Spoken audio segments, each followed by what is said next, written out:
जो भी बंदा यूके आता है तो वो एक अपने साथ ख्वाब से जाके आता है कि मैं यहाँ पे आऊँगा, अपनी फैमिली को सपोर्ट करूँगा। और एक साल गुजरा, शायद साल से भी कम अरसा गुजरा, और हमारे कॉलेज की स्पॉन्सरशिप ही यूके गवर्नमेंट ने कैंसिल कर दी। 2017 के अंदर कहते हैं कि मुझे एक वैसे ही लड़की, मेरी कज़न थी, वो मुझे जो है वो फेसबुक पे मिली। मैं शादी को भी तकरीबन 5 साल हो गए और अपनी मैं मिसेस से भी एक दफ़ा भी नहीं मिला क्योंकि मेरे पास कागज़ नहीं थे, मैं यहाँ पे मज़ीद रह भी नहीं सकता था, तो मुझे एट द एंड वापस जाना ही था। जो भी बंदा यूके आता है तो वो एक अपने साथ ख्वाब से जाके आता है कि मैं यहाँ पे आऊँगा, अपनी फैमिली को सपोर्ट करूँगा और अपने जो पीछे वाले अपने बहन भाई हैं या वालिदैन हैं या रिलेटिव्स हैं, उनका लाइफस्टाइल जो है वो बेहतर करने की कोशिश करूँगा। आज ऐसे ही एक बंदे की आपको बात बताते हैं। जब मैं नया यूके आया तो मैं एक ऐसे घर में रहता था जहाँ 4-5 लोग जो है वो उस एक ही घर में रहते थे, जिसमें सिर्फ 2 कमरे थे और लोग हम ज़्यादा थे। तो जब ज़्यादा लोग होंगे तो हर बंदे की एक अपनी कहानी होगी, हर बंदे की अपनी कहानी होगी, तो आपको बहुत सारी कहानियाँ सुनने को मिलेंगी। मेरे साथ एक ऐसा भी बंदा रहता था, उसका मैं नाम नहीं लेना चाहूँगा, लेकिन वो बंदा यहाँ पे तकरीबन 14 साल से था और अभी तक उनके कागज़ नहीं बने थे और ना ही उनके पास कोई यहाँ पे रहने का परमिट था।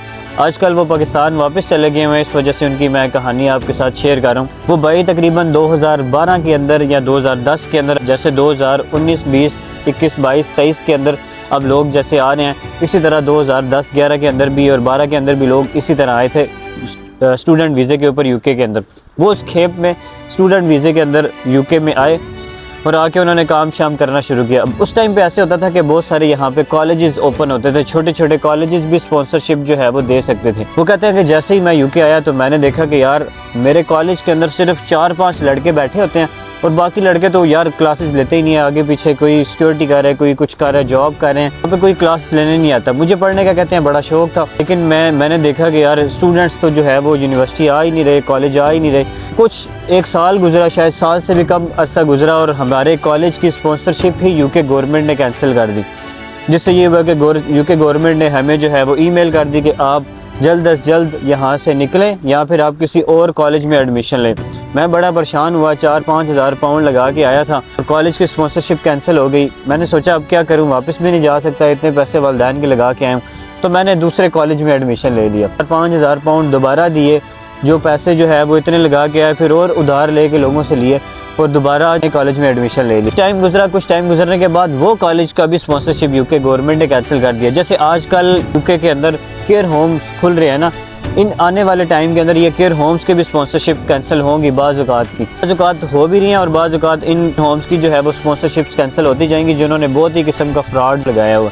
इसी तरह उनका उस कॉलेज की भी स्पॉन्सरशिप कैंसिल होगी।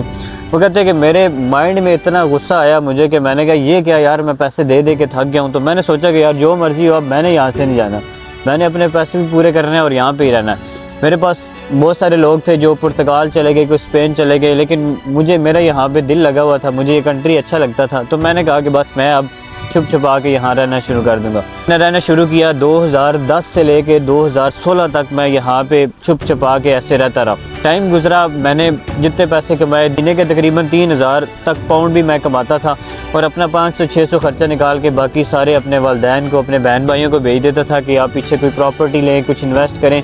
कोई ना कोई मसला मसाइल जो है जो भी उनका चलता रहता था, कभी फ़लानी शादी आ गई, कभी ये आ गया, कभी ईद आ गई, कभी वो आ गया, मैं सारे पैसे पीछे भेजता रहता था।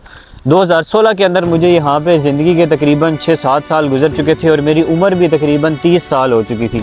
30 साल की उम्र में मैंने रियलाइज़ किया कि यार अब मेरी शादी भी नहीं हो रही और मेरे पास कोई कागज़ भी नहीं है। और यहाँ पे यूके के अंदर एक दफ़ा आप इलीगल हो जाएँ तो लीगल होना यहाँ पे फिर ऑलमोस्ट इम्पॉसिबल ही होता है। तो मैंने सोचा कि यार यहाँ पे अब मैं लीगल तो हो नहीं सकता, तो मैं अब इतने अरसे से मैं पैसे पाकिस्तान भेज रहा हूँ, तो अब मैं वापस चलता हूँ अपने मुल्क जाके। अब जो पैसे भेजे हैं उससे कोई इन्वेस्टमेंट करूँगा, कोई कारोबार करूँगा। मैंने अपने अब्बू से कहा कि मैं जो है वो अब वापस आ रहा हूँ और वापस आने के लिए मुझे जो है वो आप कोई कारोबार आपने शुरू किया होगा, मैं इतने अरसे से आपको पैसे भेज रहा हूँ। तो कहते हैं मेरे अब्बू ने साफ ये कहा कि बेटा अगर वापस आना है ना तो मैं आपको मना नहीं करता, वापस आएँ, लेकिन बात यह है कि अपने साथ वो पैसे लेके आना जिसका तुमने कारोबार करना है। मैंने कहा मैं तकरीबन 5-6 साल से पैसे भेज रहा हूँ। उन्होंने कहा वो तो कभी फ़लानी की शादी पे लग गए, छोटी बहनों की शादी कर दी, छोटे भाई की शादी कर दी। मैं बड़ा परेशान हुआ। मैंने कहा यार मैंने तो सारे पैसे भेज दिए हैं, तो अब मैं यहाँ पे क्या अपनी ज़िंदगी गुजारूँगा। मैंने ऐसे किया कि मैंने ज़हन पे सोचा, मैं क्या चलो 1 साल और लगाता हूँ, कुछ पैसे जो है वो जमा करता हूँ। तो मैंने वालिदैन को ये कहा कि आप कम अज़ कम मेरा रिश्ता ही ढूँढें, मेरी कम अज़ कम शादी तो करें, ताकि मेरा कोई रिश्ता ढूंढे, मैं उस ज़हन में रख के जो है वो कम से कम पैसे जमा करने शुरू करूँ। मेरे वालिदैन फिर मज़ीद मुझसे पैसे मांगने लगे कि मुझे पैसे भेजो, हमने आपका रिश्ता देखना है, हमने उधर जाना है, हमने उधर जाना है, उधर पैसे लग जाएंगे, फ़लाना रिश्ता देखेंगे तो पैसे लग जाएंगे। तो मैंने रियलाइज़ किया कि यार ये लोग ना फिर इसी तरह पैसे खाते रहेंगे और एंड में मेरे पास फिर कुछ भी नहीं बचेगा। हो सकता है मैं मज़ीद 5 साल लगाऊं तो 5 साल बाद फिर जो है वो मेरे पास पैसे बिल्कुल भी ना बचें। 2017 के अंदर कहते हैं कि मुझे एक वैसे ही लड़की, मेरी कज़न थी, वो मुझे जो है वो फेसबुक पे मिली। मैंने उससे मैसेज किया तो उससे मैंने सीधी बात की कि यार मेरी उम्र 31-32 साल हो चुकी है और मैंने सीधी बात है शादी करनी है, क्योंकि मेरा यहाँ पे ना कोई फ्यूचर है और ना ही कोई पाकिस्तान में मेरा रिश्ता देख रहा है। तो साफ सिंपल बात है कि मैंने आपसे निकाह करना है। तो उसने भी कहा कि लड़का ठीक है, बाहर है। उसको मैंने ये बहुत ज़्यादा डिटेल नहीं बताई कि मेरे कागज़ नहीं बन सकते, मैंने कहा भाग ही ना जाए। तो वो लड़की ने समझा कि लड़का यूके होता है, बड़ा अच्छा सेटल है, मुझे भी ले जाएगा। तो उसने कहा कि ठीक है जी, निकाह कर लेते हैं। जैसे ही मेरा निकाह हुआ, उस वीडियो कॉल के ऊपर निकाह किया, उसके वालिदैन भी मान गए कि लड़का यूके होता है। अब ये हुआ कि जैसे ही मेरा निकाह हुआ, मैंने उसे बता दिया कि यार मेरे पास कागज़ नहीं है, मैं तुम्हें तो बुला ही नहीं सकता यहाँ पे, और ना ही मैं खुद आ सकता हूँ। खुद मैं आऊँगा 1 साल बाद आ जाता हूँ, अगर तुम कहती हो तो मैं आ जाता हूँ, आके हम कोई कारोबार शुरू कर लेंगे। उसने कहा कि कारोबार के पैसे हैं आपके पास? मैंने कहा वो पैसे तो मैंने सारे अपने वालिदैन को हर साल जो है वो बेचता रहा हूँ, तो मेरे पास तो अभी फ़िलहाल तो कोई पैसे नहीं है। उन्होंने कहा कि फिर आप ऐसे करें, फिर आप यहाँ पे पैसे जमा करें, उसके बाद जो है वो आप आगे यहाँ पे कारोबार कर लीजिए। कहते 2017 से लेके 2021 तक मेरा निकाह उसी तरह चलता रहा। मैं सिर्फ फ़ोन पे ही अपनी वाइफ से जो है वो बात करता था। आज तक मैं जो है वो उससे मिला भी नहीं रियल लाइफ में। 4 साल मेरे निकाह को हो गए और मेरी उम्र उस टाइम तक 35-36 साल भी हो चुकी थी और मेरे छोटे भाइयों के भी बच्चे जो है वो पैदा होना शुरू हो गए थे। बच्चे उनके जवान ताया ताया बोलते थे और मुझे जो है वो कहते होते थे कि ताया अबू पैसे भेजें। लेकिन मैंने रियलाइज़ कर लिया था कि भाई इनको अब सिर्फ खर्चा ही भेजना है, खर्चे के अलावा इनको पैसे कुछ एक्स्ट्रा नहीं भेजने। तो वक्त गुजरा तकरीबन मज़ीद 4 साल, मेरी बेगम ने भी मेरा साथ दिया और हमने जो है वो मिल के पैसे जोड़े। मैंने कुछ प्रॉपर्टी ख़रीदी, मैंने कुछ जो है वो जगह ख़रीदी। 2022 के अंदर ये डिसाइड किया कि अब मेरी शादी को भी तकरीबन 5 साल हो गए और अपनी मैं मिसेस से भी एक दफ़ा भी नहीं मिला, तो अब मुझे शायद वापस जाना चाहिए। उस टाइम तक मैंने कुछ शॉप्स ख़रीद ली थी, मैंने अपने प्लाजे वगैरह बना लिए थे जो रेंट आउट किए हुए थे। तो मैंने सोचा कि यार ये चीज़ें जो है वो मुझे करनी चाहिए। लेकिन पाकिस्तान से तकरीबन मैं 14 साल दूर रहा था और मैं न्यूज़ में ही सिर्फ पाकिस्तान को देखता था। तो न्यूज़ सुन के मेरा माइंड ऐसा लगता था कि पाकिस्तान एक जंगल है और उस जंगल के अंदर शायद मैंने जाना है। मैं अजीब सी मेरी एक कश्मकश थी, मुझे समझ नहीं आती थी कि शायद मैं यहाँ पे जाके वहाँ पे सेटल भी हो सकूँगा या नहीं, क्योंकि मेरे पास कागज़ नहीं थे, मैं यहाँ पे मज़ीद रह भी नहीं सकता था। तो मुझे एट द एंड वापस जाना ही था। 2022 के अंदर मार्च के अंदर उन्होंने डिसाइड किया कि वो वापस चले जाते हैं। वापस चले गए, आज के आखिरी दिन हमसे मिल के गए और हमें जो कह के गए कि यार शायद कोई तरीका अगर हो वापस यूके आने का तो मैं कोशिश करूंगा आने के लिए।